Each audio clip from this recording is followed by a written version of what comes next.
last week on the Nicoletti Show. Without further ado, let's welcome her to the show, Stephanie, what's going on? Public records can be one of the most resourceful tools out there. Why? Florida, for example, in my opinion, is one of the best states to access public records because a lot of it is readily available to you online. Certain states and counties don't make it as easily accessible, but it's there. What are some of the best indicator words that you're looking for when trying to find people? Any indication of my marital status is important. Whoever's on title with me, what they're on title as, joint tenant, husband and wife, mother and daughter. Like if you see quitclaims, those are indications like, okay, they're probably related. So I pay attention to how the deeds are transferred to. Great point you brought up with deeds. Kind of have to go backwards in time to go forward in time. And it's like that with family trees. The census records are sealed for 72 years to protect us. Really? Our 2020 census won't be available until 2092. If you have older sellers, in their 70s, 80s, 90s, they're usually going to be on a census record even as a child. They'll be on there, and then you can start the family tree from there and kind of, build it out. Building that tree out is going to help you on your deals. So I always tell everybody, I call these sister obituaries, but they're really just family member obituaries, and they're key because it'll save you so much time in searching for potential heirs, where if you find this other family member that predeceased them and you find their obituary, you have a gold mine right there. Like it tells you their names. It tells you sometimes where they're located, like their spouse's names. It's easier for you to pinpoint those people. Having these little tips really can help you solve a deal that you think is totally out. You think it's a dead deal you can't find. I just want to empower everybody that you can do this. A lot of people think that they're not qualified to do this, but you really are. You just have to be willing to learn and commit to it. Thank you for providing so much value to everybody in the real estate investing community. Thank you so much, Al, for having me. Welcome everybody to another live episode on the Nicoletti Show. If you missed any of the week from before on Stephanie Shepard and how she was able to talk about finding heirs, locating heirs, some steps you can take to go find them and do the things you need to do for yourself to help tackle these probate and messy title situations, you don't want to miss it. Go back, go check that out. And you can find all the episodes on YouTube, Facebook, Instagram, and all the content that's constantly popping on there, and you don't want to miss it. Of course, if you scan the QR code that's on the screen, you'll find all the content, the link tree. You can find everything there. Don't miss that. And tonight, you don't want to miss this. Another amazing episode, and I got a special guest in the house. We've been waiting to do this. I've been waiting to have Jeff Weller on the show, talk about everything in loans, investor loans, and how you can really tackle that with Airbnbs and PadSplits. Don't want to miss it. Get your pen and paper out. We want to do this thing. And opening thoughts, I've talked about this before, but it's always so good to embrace the investors and the people that you collaborate with in the community, bringing people in you haven't seen in so long and catching up with them, finding out what they've been working on. The last 2 years, 3 years, so much has changed in the real estate industry, and everybody's reinventing themselves and reinventing what they're working on. And some of the things that people are working on now are excelling way better than what they were working on before. And it's always good to learn and collaborate and find out what's happening in their industry. What are you maybe not seeing that they are, and learn from that as well. So opening thoughts on Al Nicoletti Show, that's what I got to say. And I'm ready to rock this thing. So get the paper out, get the pen out, and let's rock this thing. Hey everybody, my name is Al Nicoletti. I'm an attorney here in Florida, and welcome to the Al Nicoletti Show, where I bring on real estate super investors, rising rock stars, movers and shakers, and leaders of clubs in their communities that educate, entertain, and inspire all things on Florida real estate, and always bringing the best in the game, whether they are across the country or in your local community. And local community can be everything on how you can take your company to the next level. On my show today, I have Jeff Weller from Coast to Coast Mortgage. You don't want to miss this episode, because Jeff is really going to break down what you really have to know in the Airbnb world and the PadSplit world when it comes to loans and investing and how you can all get into that. And Jeff is an investor himself, and we're going to dive in on that. And I haven't seen Jeff in a long time. It's been at least a year and a half. And it's crazy. I got to connect with Jeff. Actually, it was over Facebook when I was at the old firm, and he had something come up. We connected then, and we've kept in touch ever since. And it's great to see his progress in the community and how much he's been out there and doing things. He is the talk of the town in the investor community. So without further ado, let's welcome him to the show, Jeff Weller. Jeff. Thank you, Al. That was a great intro. Yeah. Thank you. I mean, I got to have a good one for you. Oh, thank you. Jeff, it's been so long. I feel like the last time I saw you was at the Jax Ria trade show, and a lot's changed even since then. Yeah, I've lost like 40 pounds since then. Really? Yeah. Congratulations. Yeah, thank you. That's what's changed. Okay, yeah. I mean, you look great. I mean, this is what's amazing, right? So much has changed, either personally, professionally, but even in the last 4 years from the time we connected, from the COVID point, so much has changed. What have been some of the big changes for you? Maybe not just personally, but professionally, in terms of where that mortgage industry has shifted. Okay. So, starting from the COVID timeframe, everybody was afraid what's going to happen, what's going to happen with the market. And then all of a sudden we realized interest rates just went way down, plummeted into the twos. So everybody's refinancing. And I'm here working with investors, trying to help them to buy houses and renovate loans and, do fix and flips and that sort of thing. So, it's kind of a weird market because everybody's refinancing and the loan officers are like, hey, we're shooting fish in the barrel. We're getting 30 loans a month. And I'm over here working with investors, which is twice as hard normally, but they're loyal. So that's why, we kind of had to pivot a little bit because rates were great. We didn't know what was going to happen during COVID with the lockdowns and whatnot. And then we just kept doing what we were doing. And so people were buying Airbnbs. People were still traveling toward the end of 2021, end of 2020, I should say.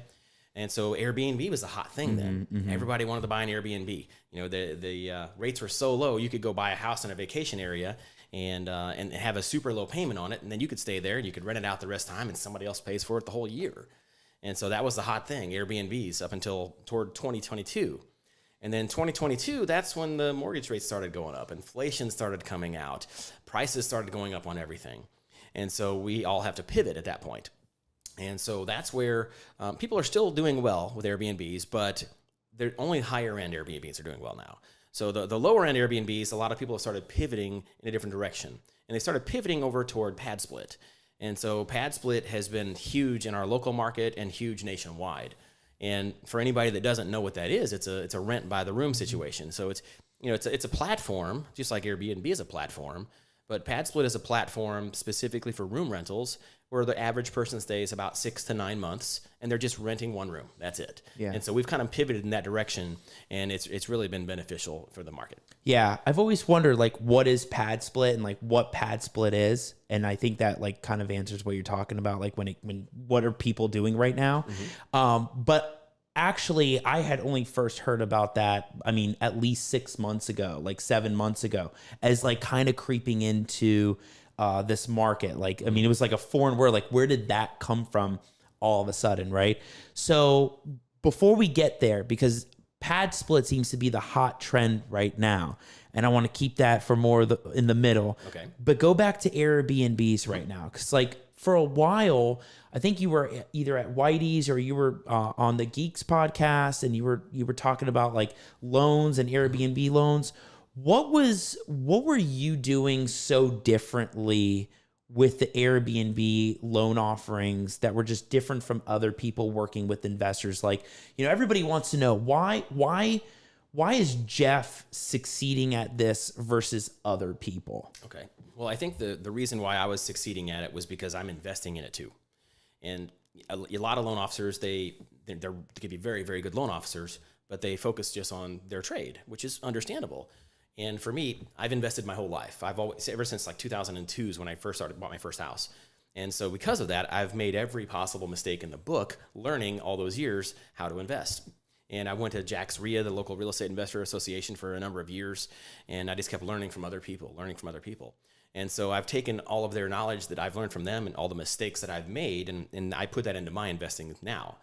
And so I think what makes me different with that regard is that when I'm looking at different loan products for my clients, I'm looking at that for myself too, because I wouldn't want to put them in something that I wouldn't put myself in. And so there was products that came out in the late teens, 2018, 2019, 2020, which was a website called AirDNA.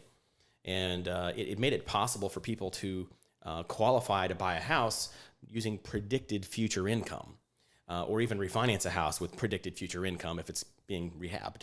And so that was a little bit different. And I found that it was a boutique lender that hardly anybody had heard of at the time. And everybody else was using conventional loans. And there's nothing wrong with conventional loans. But if you're an investor, a conventional loan makes you close in your personal name. Investors don't like that. They want asset protection. They want to have it separate from their own personal self. So they want to close in an LLC, and conventional loans won't let you close in an LLC. Now, you might be able to move it over later, but there's a few steps you have to do there to not kick in due on sale clauses and whatnot. And I'm not offering any legal advice on this show, so please make that put that in my footnote there. Yeah, me neither. I'm not making any legal advice. So let's rewind for a second, right? So for those that may be beginners out there that are just jumping into it, like there's a lot of people that they're either done with wholesaling, they're done with the long-term holds, and they want to switch into this industry with Airbnbs, the short term, right? Whether it's on the low end, whether it's on the high end, right? Because I know a lot of people, and they think Airbnb, it's like just the beach homes, but we all know that that's not what it is. Like there's different areas to go. When it comes to jumping into short-term rentals, what are people looking for when maybe in terms of the properties or the type of loan they should get for that kind of property? Okay. Or like how to title it. Like I'm a new investor. I'm interested in getting into doing that. I have no idea about any of it. I've done the other stuff, but this is another creature. Okay. What are we looking for? Well, as far as a property, what you're looking for, you want to think about when you go on vacation, what do you look for? And most people, when they're wanting to buy a property for Airbnb, or when they're going to stay in an Airbnb, they want something nicer than where they live. And so pool homes have always been a big hit. Maybe a hot tub, a game room, a view, maybe a lake view, or maybe they have a kayak and a body of water behind their property, or fishing. Some of our successful Airbnbs, one of them's on a lake, and we didn't even know it was a great fishing lake. But the first person that stayed there sent us this picture of this like 7 or 8 pound bass that he caught. And this is like a 16-year-old kid. And they sent us a picture, and we were like, wow, thank you. Do you mind if we use this in marketing? Yeah. And so we've used that, and we've had people rent that house specifically that want to go fishing there. And so you just have to find out what's going to attract people. What would attract you to this property? And if you don't feel that, hey, I would want to rent this house if I live somewhere else, then why would somebody else want to live there? Right. And one of the things that has kind of changed with people renting property, Airbnbs now, or VRBOs, is now you're seeing, because of inflation, you're seeing a lot of people travel with other people. Like, my family wants to travel with your family. Let's have our two families go together instead of just me and my family. That way it's less expensive. So if you want to go to, the oceanfront property or to the mountains or whatever, it's oftentimes you'll have a group of 8 or 9. And so if you go and buy a 2-bedroom apartment or a 2-bedroom house, they're not even going to see your property for rent. So the more people that can sleep there without, sleeping on the floor, obviously, but right. Beds, and there's a term, heads and beds, and you don't want to go too far with that. But if you're able to sleep 8 to 10 people, that you're typically going to attract most of the groups out there.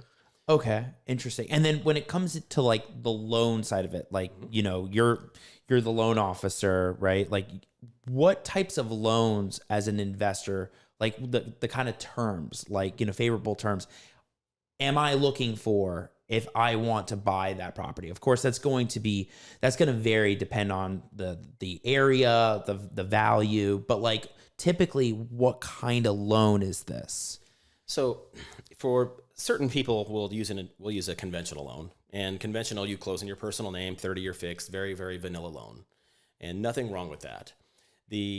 Some of the savvier investors will close in a LLC or a corporate name, a corporate structure.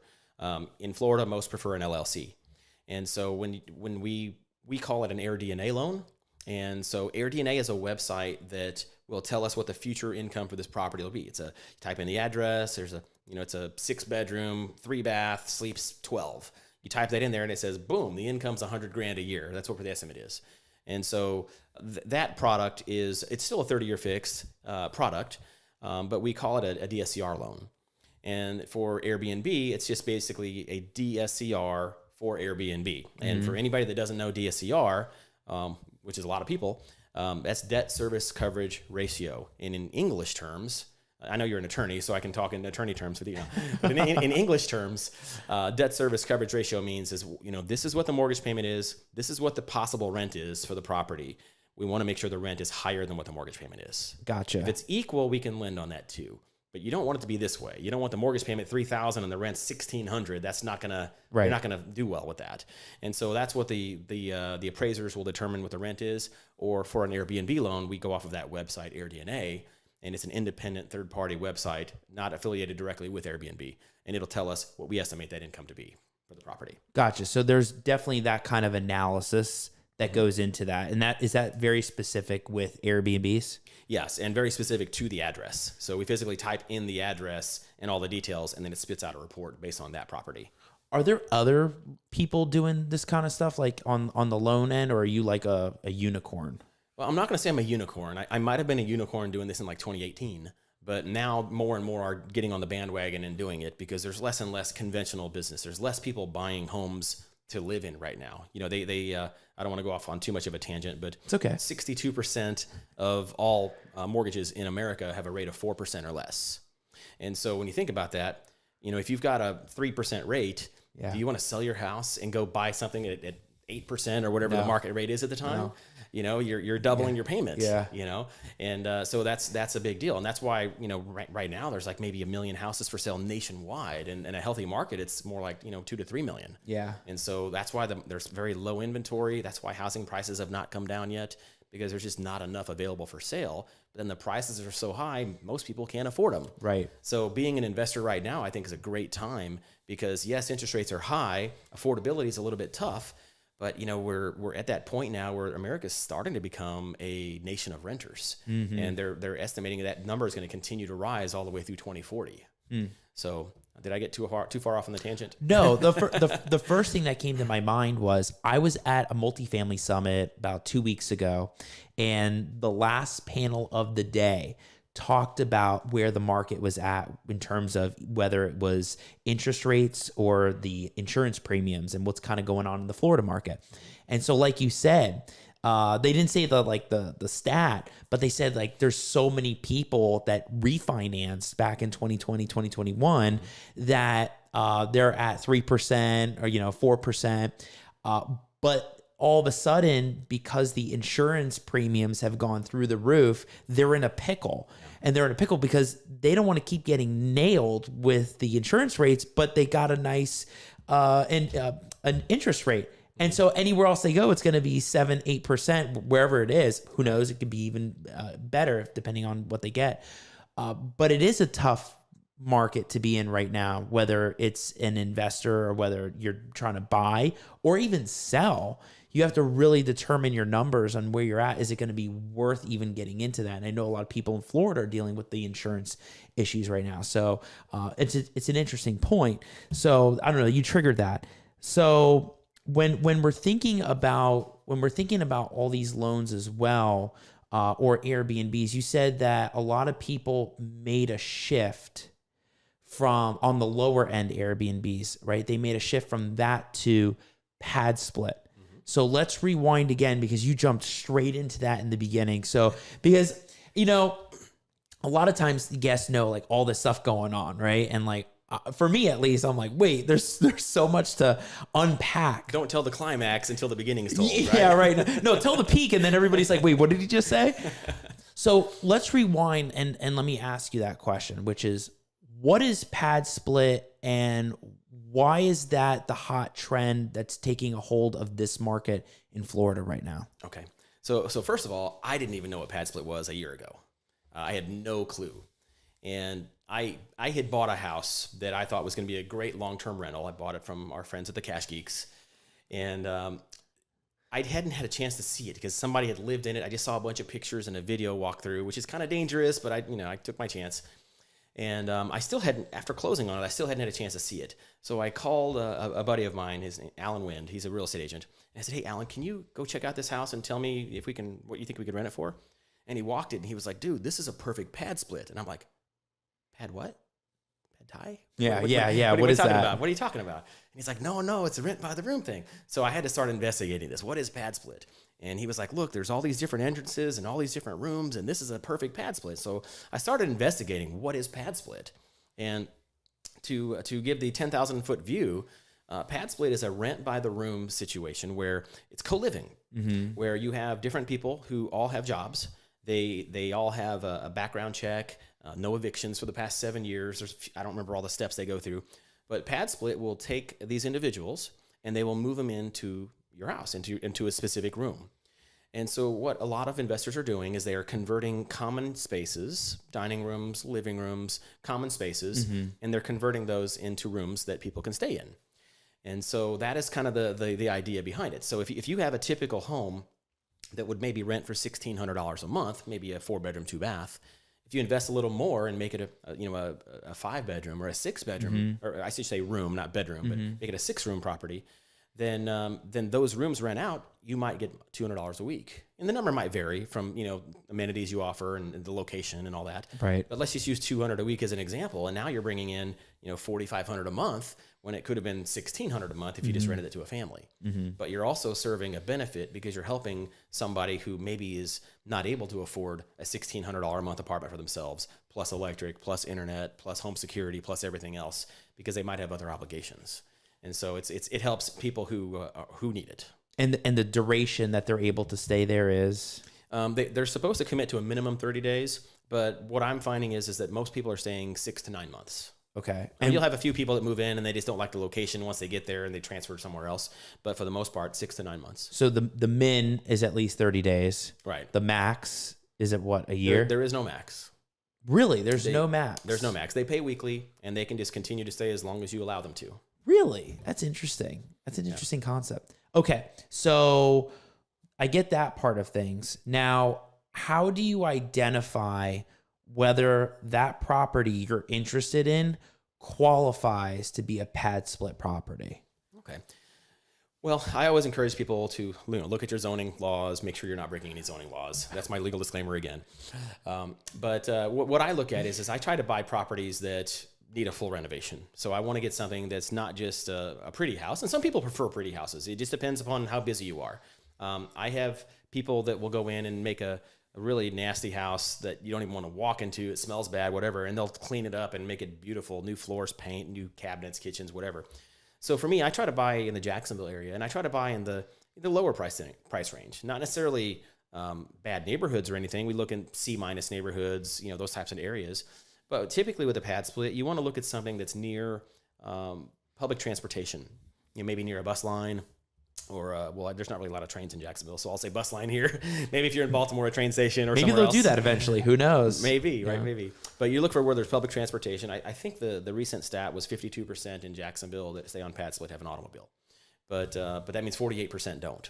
So if you go and you get a big house and you've got 6 or 7 bedrooms and you have 2 parking spaces, that might be a bad house to pick. On the flip side, you got 7 bedrooms and you're 4 miles away from the closest bus stop. That might be a bad house to pick too. So you just kind of got to look at hey, if I'm in this demographic that's looking for this type of a property, what would I want? What part of town would I be in? And one thing I learned from I actually had a meeting with the CEO of PadSplit this past week, Atticus, and he's a really down to earth guy. I tell you what. And I asked him, I'm like, how do you stay on the front page? How do you stay on the top when you're trying to rent these properties? And he's like, don't worry about it. I'm like, what do you mean? He's like, well, when you're on Google, you want to be on the top page. But on PadSplit, people click on the map and they're like, okay, I work here, so I want to live within like 5 miles of this radius. And he says, so it doesn't matter if you're at the top or you're at the bottom. They're looking at the map. Gotcha. And they zoom in on that map and they click on the various properties and they pick one that way. Gotcha. So that made me feel better. Like, oh, you don't got to rent it out the first week and get every room rented. And if you don't, you're stuck.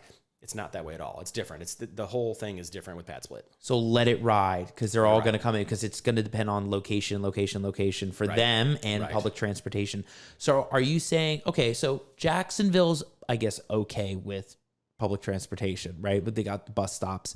But are you saying like cities like even now Orlando with the Bright Line and then Miami with like the Metro Rail and like all the Metro movers and stuff, or just like, you name it, like those cities, the big metros are more lucrative when it comes to PadSplit? I don't want to say they're more lucrative because the price range is a lot higher to buy those homes. Now, if you have one that you've owned 20 years in Miami and you might have bought it for 200 grand then and it's worth $1 million now, well, I mean, it might be lucrative for you to do that. But if you're going out and buying a property, you really have to buy it right. And there are people doing that. I know Miami does have some PadSplits and Orlando's got quite a few. It's just a matter of buying it right, buying it at the right price. And the way to determine that is to work your math backwards. You know, if you have a house at this price range and it's going to be X number of bedrooms, what is my income going to be? Mm-hmm. Subtract a 10% vacancy ratio. What are my expenses? Just write it all down, do your calculations, and then you'll be able to see what is the maximum purchase price I can get for a 6-bedroom or a 5-bedroom or 8-bedroom or whatever it is. Let's talk about expenses. What kind of expense is it to transform that house into a PadSplit? So taking that house, you look at it, you're like, well, I could do an Airbnb short-term rental with that. But if I expend this amount, I'm going to get that money back with the cash flow from doing the PadSplit. Like, what kind of work and expense goes into doing that? If you pull the trigger, you're like, I want to do that. That's it. Okay. So once the house is in, I would say, show ready as a regular home, 4-bedroom, 2-bath, 5-bedroom, 3-bath, whatever. Once it's in a regular home is ready, then that is when the fun begins with PadSplit. So you get to figure out where you're defining your spaces and what extra spaces you're going to use as rooms. So, the cost may vary. I mean, I've had properties that were 3-bedroom that I turned into a 5-room rental that would cost like $6 or $7 grand. But on the same note, I've had some that were 4 bedrooms that are now 8 rooms. I keep saying rooms. I hate saying bedrooms, but rooms. There's a legal jargon there. They're 8 rooms instead of 4. And that might be a $15,000 or $20,000 remodel. But you just have to the layout makes all the difference, because when you're putting in the walls and whatnot, how many walls? Is it going to be 1 wall? Is it 2 walls? I mean, I have one property that it was 4 bedrooms, and literally all you had to do was put on a door in the dining room and a door in the living room, and it's 6 rooms now. And that was all you had to do was two doors. So it wasn't a wide open home. It was more of a boxed off home. Right. But and it's been an amazing rental. It's been great. And I just put my first PadSplit on the platform in February of this year, and I went from 0 rooms in February to 45 now. And so I've got another 7 going on, probably another 6 or 8 weeks. I'll have another 7 going on, and I've got more coming. But I know I've totally forgot what your question was at this point. No. I like the way you're describing, like, how you look at it in your head. You look at it by rooms, not by, I own 4 properties that are PadSplit.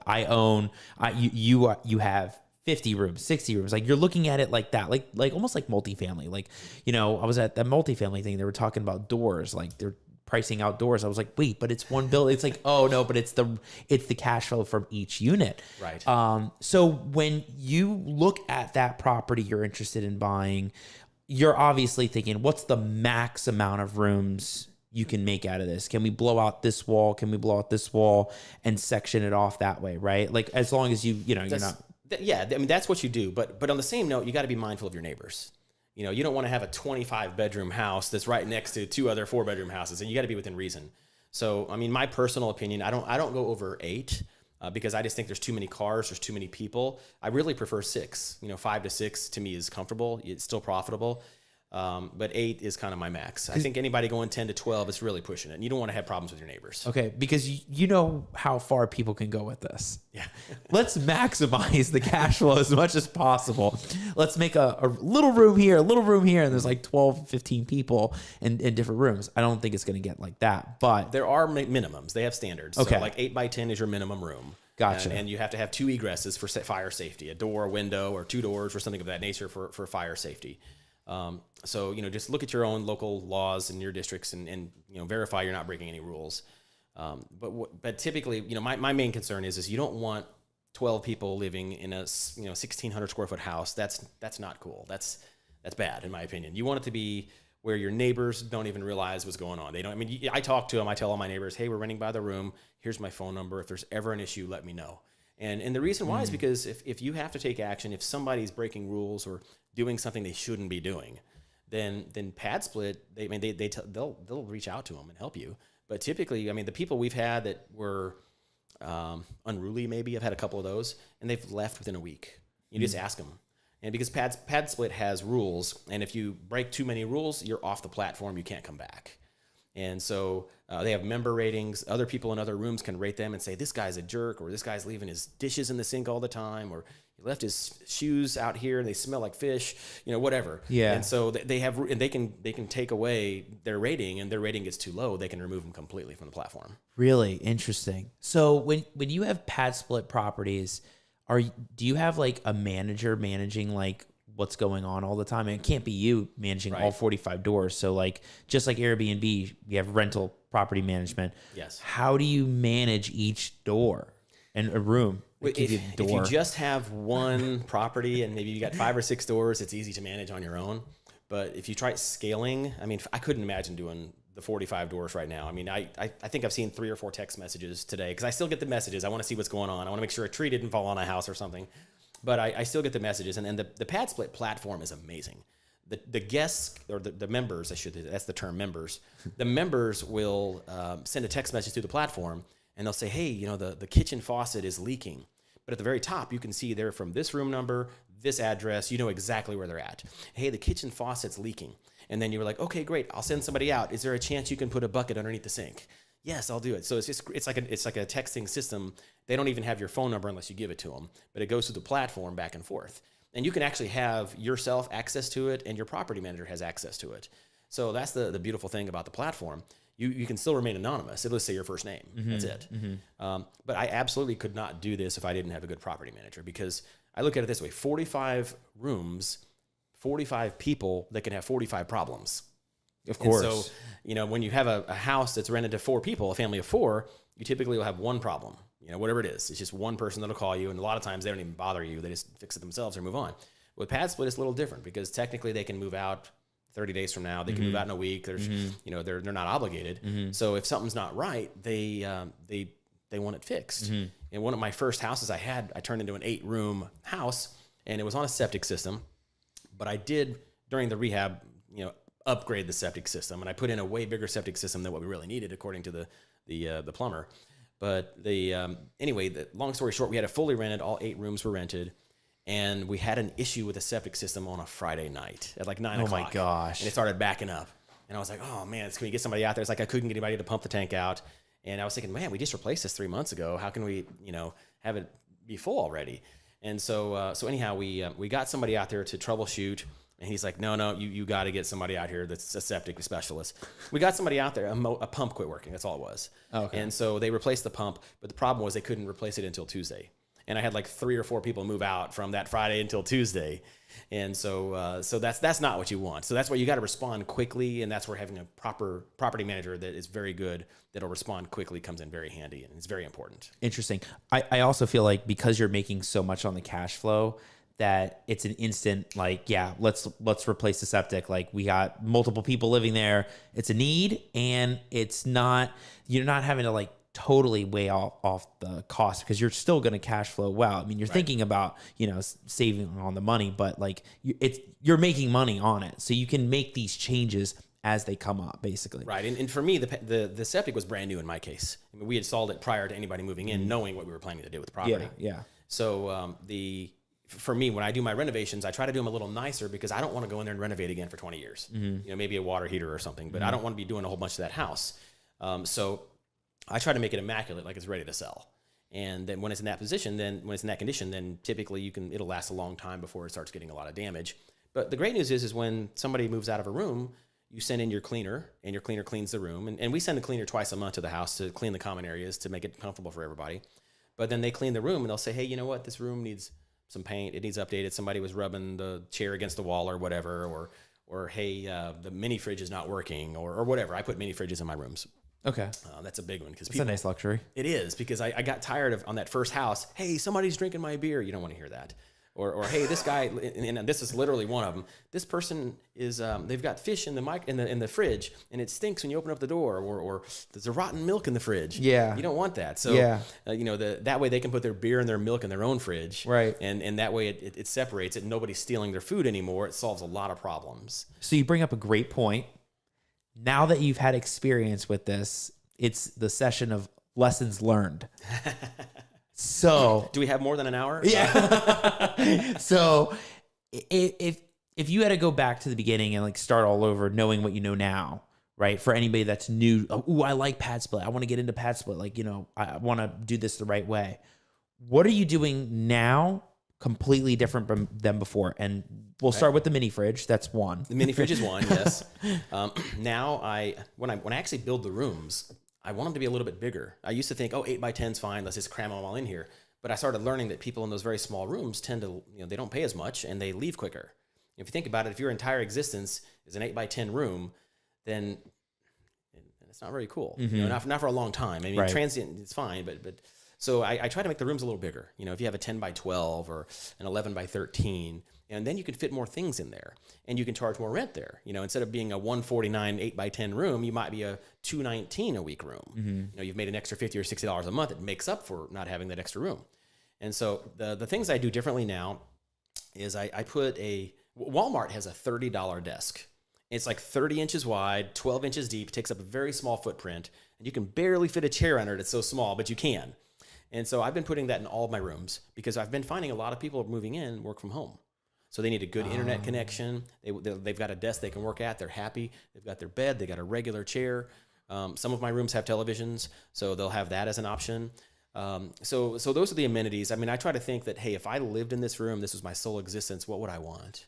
A TV, a mini fridge, a desk, a place to work, a place to stretch out, and then a comfortable bed. And since most of these rooms, all of these rooms are just individual people, they're not couples at this time, typically a full-size bed is really all you need. So, a 10 by 12 room looks really big if you have a full-size bed. So I don't go and throw in king-size beds and everything. No, I just full-size. If it's a really big room, I'll put a queen. But typically I stick with a full-size bed. They're not as expensive. You can get a better quality mattress for the same amount of money. And it's more comfortable for the member that's staying there.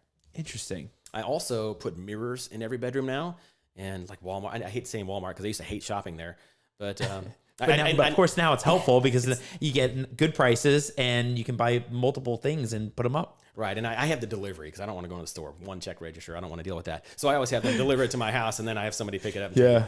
But we get the little mirrors that we put on every bedroom wall, the desks and the chairs. I buy my chairs on Amazon. The mini fridges I get either at Costco or Walmart, whoever has them in stock. Costco is always cheaper and better quality in my opinion, but they don't always have them. So that's what I do, and those are the things that you do to kind of make your room a little bit nicer. Have pictures hanging on the walls, a little bit of decor. You're not having living room furniture or anything, so just make it nice. When somebody walks in, there's you just want it to feel like home. In fact, we had a person on a north side house that we have one out by the zoo. And the gentleman, we were there updating something on the property, and he told my property manager, he's like, this feels like home to me. And he's like, I'm going to be here for a long time. And I was like, that's awesome. That's what we want. We want somebody to feel like this is home. We don't want them to feel like, hey, I'm in this jail cell, this 6 by 10. You know what I mean? You want little desk. Yeah. You want them to feel like this is home, so that way they want to stay there. And the cost to acquire a new member to join a house. I was told about $335. So we want to keep these people in there and keep them happy, because that's their marketing costs. You want to keep them happy. You don't want them spending a ton of money getting new people because you put them in a bad room and then leave a bad guest experience or member experience. Right. Yeah, I keep getting backwards because Airbnb is guests. Yeah, and PadSplit is members. So I keep intertwining in the terms, but you get my point. Yeah, all this terminology out there, right? Right. Rooms, what is it? Members. Right. Yeah, you gotta change it up a little bit. A couple of things that just struck my mind. What about insurance when it comes to this kind of stuff? Because you're not just dealing with one family that's in there. You're dealing with multiple people. Yeah. So what kind of insurance dilemmas or issues do you have to deal with PadSplit? Okay. So first thing, I got an umbrella policy across all my houses. Secondly, if you're in Florida, Florida has a special insurance called Citizens. And if you have a 5-bedroom house or 5 people that live in the house or less, Citizens is a perfect policy, and it's not very expensive. I have a few houses that I use that Citizens policy on that $1,200-$1,300 a year. It's really inexpensive. But if you have more than that, if you got a 6 or 7 bedroom or room property, then you really want more of a commercial policy. And PadSplit has their recommendations. They have one insurance company they recommend that I think pulled out of Florida recently. But I have an insurance broker who has a commercial policy specifically for roommates, like boarding houses, that kind of policies. It costs a little more. I mean, I don't really want to quote her prices, but I mean, $3,000 to $4,000 a year. But in my opinion, it's better to have the right policy in case you need it. The last thing you want is the house to burn down and, oh, you had 6 people living here. Your policy allows 5. I'm sorry. You don't want that. And one other thing I will say to anybody out there who's doing these remodelings, if you're going to convert a carport or a garage or a screen room, a lanai, pull the permits. Do it the right way. I mean, think about it. If you have a house that's got 6 or 8 people living in it, and maybe something catches on fire and somebody was living in the screened in lanai that was not supposed to be part of the house and they die, what does that do to you legally? Number one, it's horrible that the person would die. But number 2, what's going to happen to you? Yeah, it exposes you. It exposes you big time. You don't want any exposure. Pull the permits, get it done right. Interesting. Yeah, I wrote down permitting too. That was another thing I wanted to talk about. Yeah, I know. No, it's good. It's good. We need to hear this. What about security? Having so many people in and out of that door, how do you make sure the other members feel safe? Okay. So we do have security cameras at all of our properties, front and back. As far as accessing the codes to go in the house, the only people that have access to the code is the people who live there, or if we send a maintenance person, and of course the property manager. But the electronic locks that we use, we get them on Amazon for like $90, and they have a little transmitter that connects to the internet, so we can change the passcode at any time from our phone. So if somebody says, hey, I don't feel comfortable here, or somebody was looking in the window or something, we can change the passcode immediately, and then through the platform inform everybody, hey, we changed the passcode to this for the front door. So you can also through the platform have multiple passcodes, so each person can have their own code to the front door instead of having one master code. So cool. And then you can have a maintenance code. So it's all just look into your different door locks and see what works. But that's one way of having security. And then again, having cameras with memory cards and storage on the cloud is another thing, because a lot of people won't mess with things. If they know there's cameras, they know they're being watched, they're less likely to do nefarious deeds. Of course. Cost. But these are necessary costs, They are. getting this done. And then permitting. So this is the one thing that just has me perplexed with PadSplit is that you have all these single family homes, you have the short-term rentals, you have some of these municipalities that are not a fan of short-term rentals. And I know that it's going to depend on the area when it comes to PadSplit, but what's to say the city's not going to start going, wait a second, there's too many people in one house, or there's issues with the way that the house was designed with the rooms, and there needs to be an approval by a board or more permitting. How do you ensure that if you're going to do that that's not going to happen, or that this is not going to be an issue later? So obviously the city can change the rules whenever they want. They can say all Airbnbs are banned, like they did recently in New York City. And so if that happens, that happens. You have to come up with an alternative method for the property. And that's why when we do our additional rooms, we try to do it knowing, hey, how much damage would it be to bring this back to a normal house in case we have to rent it back to a normal family. And so we have not been doing we had in the beginning, we started doing the conversions, but the permitting took forever to get things like carports and garages done. And the last thing you want to do is work on a house without pulling permits, because if they catch you doing work without permits, they'll make your life miserable. It's happened to me before, and I've learned my lesson. But that we should rewind from that. Yeah, from lessons earlier, learned. right? Yeah, another one. So make sure you get your permits. Typically, an interior non-weight-bearing wall, from what I'm told, does not require a permit. But I've heard differing views on that. So check with your general contractor, have them look it up. And different municipalities are going to have different things too. You could have something that's eligible in Jacksonville, but it may not be in St. Augustine or St. John's. So you have to check with your zoning department and find out. Across the nation, most places will allow a minimum of 5 unrelated people to live in one house, but there are some areas that allow more than that. So you just got to check with your zoning departments and verify. Yeah. Because how some investors, they're like, wait a second, I'm going to just jump into this and let's forget about all this other stuff, right? So those are really important steps, because you don't want to find out later that the city comes back and says, no, we're not approving this. You got to tear this all down, and that can happen, right? So you got to make sure not to go through that. Right. And so that's why, if you're just putting in a few walls interior, that's not much major. That's easy to take out. And but if you go and add bathrooms illegally or kitchens illegally or convert garages illegally, That's bad juju. Don't do that. Yeah, yeah. Get the permits. Get the permits. You heard it from Jeff right there. That's right.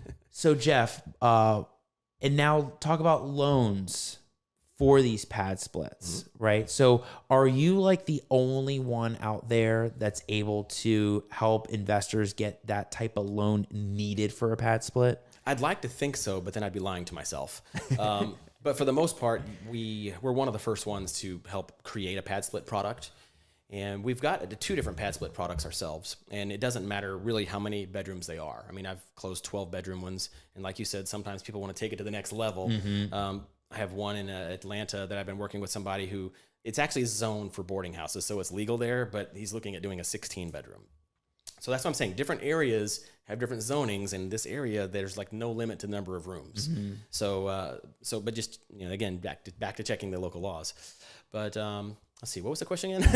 I always get off on a tangent. So for like investors that are trying to get into this, like being one of the only ones doing this kind of loan for a pad split. Okay.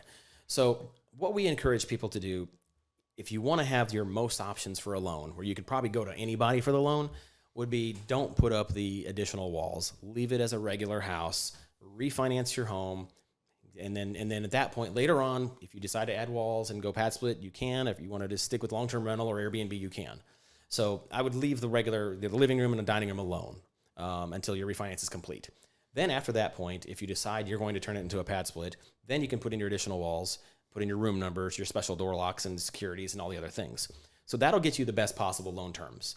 If you go out and you just like put up all the spare walls and now you're like, oh crap, I didn't think about this. The house is not a normal house and the appraiser is not going to like this. We have a loan for that too. So back when we spoke about DSCR, this specific product is a no DSCR. So it doesn't matter if you rented the house to your uncle for a penny a month on a 10-year lease. They're okay as long as you got a lease that says it's a penny a month. And so with that case, we just take the lease that PadSplit gives you. We turn that in. And then again, as long as there's no illegal conversions of the property, they'll go off of the appraised value. And every once in a while, we'll have an appraiser that will say, hey, it's going to cost, if you were to convert the house back to a regular house, it'll be $5,000. That doesn't mean we got to do anything with the $5,000. It just means that we know what it costs. As long as it's not too high, if it's maybe $10,000 or less, then we're okay. We'll close it with that cost secure is what they call it. And we'll close it that way. So that's kind of unique. There's not a whole lot of investors out there that have that. There's one specific lender that offers it, and they will allow any broker that brokers to them to do that program. But not many lenders work with them and know about them. But for those who do, then they can do this product. And how can people get in touch with you if they're interested in getting that kind of loan for a pad split or just even getting into any of this? Okay, so I got this giant light and a bat signal that goes outside. No, I'm joking. It's got Jeff's face on it. So they can call me. I have a number 904-500-LOAN. So that's 904-500-5626. You might get my receptionist because I'm on the phone all the time. We have a website, coasttocoastmortgage.com, and that's with the number 2, coastmortgage.com. And then my direct page is /Jeff. So I'm sure that your producer will put all that in the bottom. Oh, yeah. And my NMLS number so I don't get in trouble, 385-022. Yeah, Mike will get that all down in there. It's great when people drop the number in the on the podcast too. That's really helpful. I mean, because like this is something that's a specialty for you, and I can tell that you're very into what's going on with PadSplit. Like you're knowledgeable about it, you're experienced in it, and you're able to help others go through that experience, not just on the loan side, but as an investor yourself and seeing like, what you can learn from it. So that's so helpful. And being in the local community with Jacksonville. I mean, how many people are doing that kind of thing here and then statewide and across the country that listen to the show. So it's a huge help to people. And right now, I swear every phone call PadSplit is brought up. I mean, it wasn't that way a year ago. And now I feel like every single phone call I have with somebody, they're like, well, I was thinking about a PadSplit. I'm like, I'm glad I learned about this a year ago because otherwise I'd be like, what's going on here? Yeah. But yeah, so now every single phone call is about PadSplit, it seems. It's really crazy because, like, again, I heard about it like what 7-8 months ago, and all of a sudden it's like going through the roof. It's like, wait, what is going on with this right now? Like, I'm in my world, I'm in my bubble, but like, there's this happening out there. So and it's the perfect pivot for somebody if they have an Airbnb that's not doing well. It's the perfect pivot. And I've started converting some of mine that were only doing okay. Yeah. And now it's stable income. And that's the difference between Airbnb and PadSplit. Airbnb, it could be ups and downs, and you could have a killer month and make 10 grand, and the next month you make $200 for a 2-night stay. So, but that's what I like. It's just consistent, steady income, and it's much higher than a regular rental property. I like how you just said that. Consistent, stable income versus the fluctuation with short-term rentals. And a lot of people I know struggle with that because they're like, what's the occupancy rate? Like, is this a good area? What happens if this happens in a market? You have a stable market here, and then it cash flows more than the short-term rental, right? You see people talk about like it's like 3 times the amount of a short-term rental sometimes, 2 to 3 times. I don't know. You tell me. So it is. It absolutely is. I mean, 6-room houses, I'm getting $4,500 a month, and 8-room houses, $5,000, sometimes higher, sometimes $6,000. So if you're all in expenses, because technically you do have expenses. I mean, you got to take care of your lawn care, your pest control, get a good pest control company. Your internet, your electric bill, you got to take care of those things, water bill. So you got to make sure those things are taken care of, plus somebody to clean the house at least twice. I would say at least twice a month. Some people do once a month, but I want it to be cleaner. The cleaner it is, the less damage you have. So cleaning at least twice a month for me. And it's like once you factor all those costs in, then you can kind of work your numbers backward and make sure that it's profitable enough for you that you're buying at the right price point. Great. Here's the big picture. If you're getting into the PadSplit game, short-term rental game, and you're in Jacksonville, or you're listening to the show and you want to get into that, here's someone you can reach out to find out more, right? Getting in touch with Jeff Weller, that could be huge. That's a game changer if you're trying to get into this or explore how to pivot in a market. And I love everything that you're talking about, right? And to a lot of people that are doing it now, it probably sounds basic, but it's not, because you can learn so much from all these situations that other people go through, because everything's situational. You may have an instance tomorrow that you would never thought, would happen, and that's going to change your view on how to do something later. Right. And so all of this is like so helpful. I'm not in it. I don't know anything about it until I learn it from people like you. And then that's interesting. It's like, wait, is that a move? Is that something to get into? So love hearing all this, Jeff. I think it's fantastic. And I'm glad that we got to finally sit you down in studio for an episode and do something like that. Thank you for having me. Yeah, for sure. And as I do with all my guests, I always do a presentation of a t-shirt and a mug from the Al Nicoletti Show. So I have one for you today. Okay, great. Thank you. Oh, yeah. So here is the t-shirt. Ooh. Look at that. And I may have room to grow, so that's a good. Oh, thing. no, it may shrink too. Yeah. Okay. Yeah, and there it is. Very nice. Just for you. I love the microphone. It's great. Yeah, thank you. That's a secondary logo. We made two logos. I don't know if we ever told anybody that. We did one main logo, and then we did the secondary logo. Right, that's great. Most successful companies, I didn't realize this before, but most successful companies have at least 2 logos. Like FedEx, Coca-Cola, multiple companies. Because at our mortgage company, Coast to Coast, we were thinking, should we have just this logo? And then we merged with another company, and we're like, should we use this logo? And I was like, there's no way. You can't. We'd have to have uniformity, one logo. And then I found out, no, there's all these other companies that have multiple logos, and they're all like the top Fortune 500 companies. So I learned my lesson. Another mistake that I made. I'll say this. I listened to my assistant, Taylor. She was like, you got to get 2 or have a secondary. It's like, okay, we're doing it. And then we have the mug. Now, anytime you have coffee and you're sitting around, you'll think, wait a second, I was on the Al Nicoletti Show. Yes, I will. Thank you. I love it. I appreciate it. Well, then let me do the same for you. What do you have? What's going on over here? So I've got some Coast to Coast shot glasses. And you probably don't drink, but you could put orange juice in this. Or orange juice. Milk, water, dip your cookies in it. I don't know, some shot glasses. Sounds good. And then and a koozie for your bottles of water, because I know you're healthy. Yes, correct. Look at that. And then lastly, this is my book. It's on Amazon. Wow. It's WTF is a Mortgage. Look at this, everybody. WTF is a Mortgage. I didn't even know you wrote a book. Yeah, it was like 2018, 19, something like that. I was bored, and so let's put it together. Well, no, that's a great time to do it. Wow, I gotta look at this. Now, this is not geared toward investors by any means. This is more toward first-time home buyers, people looking to buy a house for the very first time. That's basically what it is. But it's available on Amazon, or I have a website link if somebody just wants to download it. Wait, let's do that one more time. If you want to get Jeff Weller's book, if you're interested in getting in the game, I mean, you've heard his whole episode today. You got to check this book out. Look at that. 45 ways to have a smooth home buying experience with someone that's a seasoned investor that you just heard on the show. Right there. And you can find it on Amazon. If you type it on Amazon, do you have Kindle? No, Okay, I don't think so. Maybe they do. I don't know. I just know the books. No, it's great. No, I think it's great. We're going to make sure, I don't know, you've seen it. We've cleared out a lot of the shelves. We're going to have your stuff right here for the rest of the season. Awesome. On the show. Yeah, it'll be great. But I love it. Thank you so much for doing all this. I again, great to catch up. Great to see that you're kicking it with Coast to Coast and doing great stuff in the investor community, man. Appreciate it. Thank you. As I do at the end of my show, I do a segment called Final Words, Final Thoughts. It's anything that you really want to reinforce, hammer home, something that you haven't brought up yet, something that would be maybe a tip or a trick or something helpful, you name it, whatever comes to the Jeff Weller mind, something that will really stick to people out there. And this is a segment, Final Words, Final Thoughts, Jeff Weller. Well, I would say for final words, final thoughts, don't do analysis paralysis. If you're wanting to invest in real estate, do it now. Don't hold back. Do your calculations, work with other people, network with other real estate investors.